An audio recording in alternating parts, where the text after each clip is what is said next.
Christmas से अगले दिन की बात है। उस दिन सड़क पर राहदारी थोड़ी कम थी। वैसे भी क्रिसमस से लेकर न्यू ईयर तक छुट्टी का ही मूड बना रहता है। लोग हॉलीडे मूड में ही रहते हैं। अपना बस चलता तो अपन भी छुट्टी ही मना रहे होते, लेकिन एक बिला वजह के काम में फंसा दिया गया, इसलिए मजबूरन ऑफिस जाना पड़ रहा था।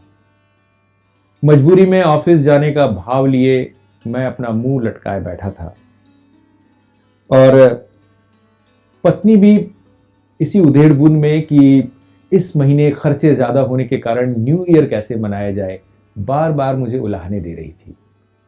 पत्नी से बात करूं या अपनी उलझन में रहूं, यही सोचकर मैं खिड़की से बाहर झांक रहा था। तभी मेरी नजर गई इन बच्चों पर। लड़की जिसकी उम्र शायद 5-6 साल थी और लड़का जो शायद 4-5 साल का रहा होगा।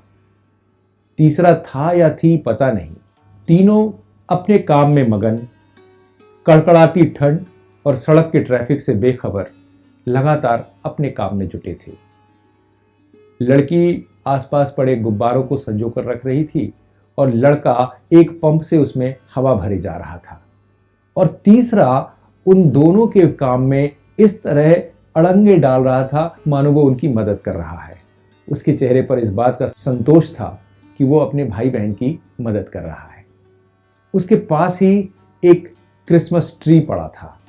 पता नहीं वो उन्हें इनाम में मिला था या वो उसे बेचने जा रहे थे, लेकिन वो क्रिसमस ट्री इस बात की गवाही जरूर दे रहा था कि सांता क्लॉज इस बार भी अपनी व्यस्तता के चलते इन बच्चों के पास नहीं पहुंच पाए हैं। मैं और श्रीमती जी अपनी आपस की बात छोड़ उस वर्किंग ग्रुप के काम को देखने में लग गए। वैसे भी अच्छा था। हम जानते ही हैं कि सुबह सुबह ऑफिस जाते समय पति पत्नी के बीच कोई बहुत प्रेम का संवाद तो होता नहीं। इसी बात की झिकझिक होती रहती है कि महीने के खर्चे कैसे कम किए जाएं। इससे बेहतर था कि हम बाहर हो रहे उस वर्किंग ग्रुप के काम में अपना ध्यान बटाएं। अचानक पत्नी बोली, अरे देखो कितने प्यारे बच्चे हैं, इनकी कोई तस्वीर क्यों नहीं ले लेते। पत्नी का हुक्म था और मैंने झट कांच नीचे कर लिया। बाहर से ठंडी हवा का झोंका कार के अंदर घुस आया और उसने हम लोगों की ठिठुरन और बढ़ा दी। पत्नी झल्लाते हुए बोली, अरे कार का कांच बंद किए भी तो तस्वीर ले सकते थे, तुम एक काम भी ढंग से नहीं कर सकते।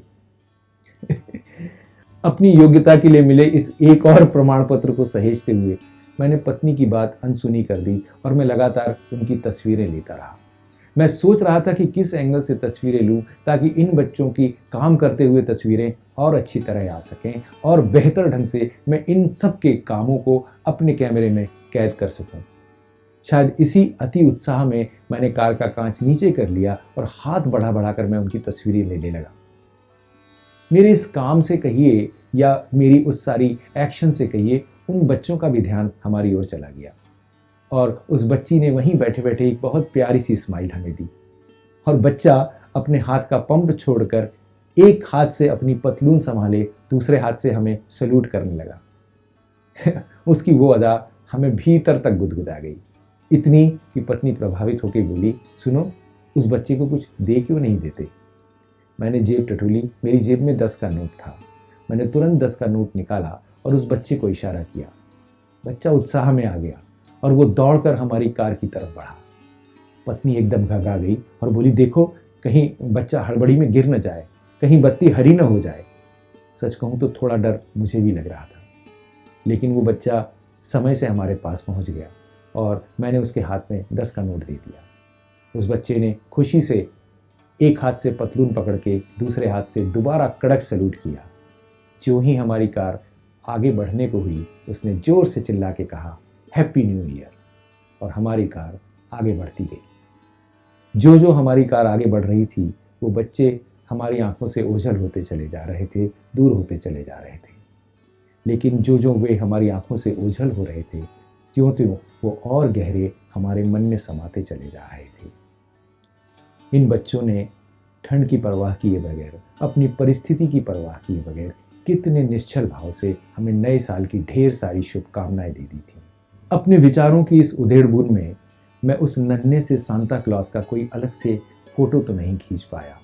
इस बात का मलाल मुझे ज़रूर है, लेकिन हाँ, इस बात का एहसास ज़रूर है कि इस साल जब भी मैं किसी को नए साल की शुभकामनाएं दूंगा, तो उस नन्हे सांता क्लॉस का हंसता मुस्कुराता चेहरा हमेशा मेरी आंखों के सामने होगा। आप सभी को नए साल की बहुत बहुत शुभकामनाएं।